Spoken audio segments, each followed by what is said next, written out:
गहनों का वो भारी भरकम प्राइस टैग देखकर दिमाग चकराता है। इस खास विश्लेषण में हम वो पूरा गणित डिकोड करेंगे। कच्चे सोने की वैल्यू से लेके कैश काउंटर के फाइनल बिल तक का पूरा स्टेप बाय स्टेप सफर समझते हैं। शुरुआत कैरेट से होती है, क्योंकि सोने की प्योरिटी ही किसी भी गहने की बेस कॉस्ट तय करती है। 24 कैरेट सोना सबसे शुद्ध और महंगा है, लेकिन गहने बनाने के लिए 22 कैरेट ही स्टैंडर्ड माना जाता है। सोनार फाइनल प्राइस तय करने के लिए एक सटीक फॉर्मूला लगाते हैं। चलिए इसे प्रैक्टिकल तरीके से देखते हैं।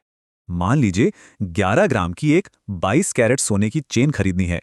इसका हिसाब कैसे लगेगा? रेट 6500 रुपये प्रति ग्राम मान लें तो 11 ग्राम कच्चे सोने की कीमत हुई 71,500। इसके बाद जुड़ता है मेकिंग चार्ज। ये उस डिजाइन को बनाने में लगी मेहनत और कारीगरी का खर्च होता है।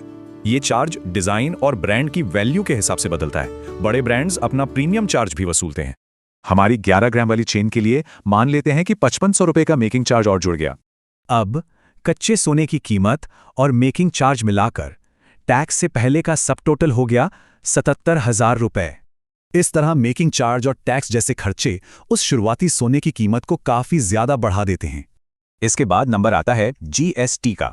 ये पूरे सब टोटल पर लगने वाला 3% का अनिवार्य सरकारी टैक्स है।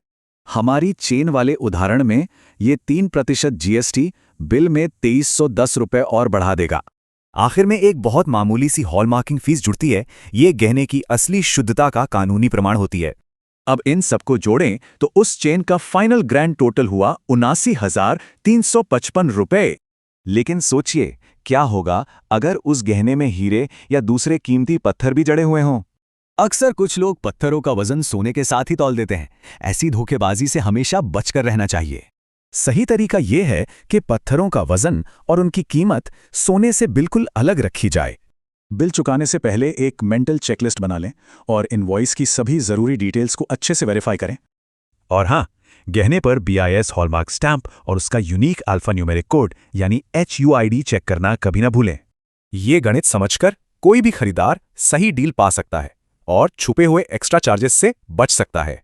तो अगली बार जब कोई भारी भरकम प्राइस टैग दिखेगा, क्या उसके पीछे का ये पूरा गणित तुरंत डिकोड हो जाएगा?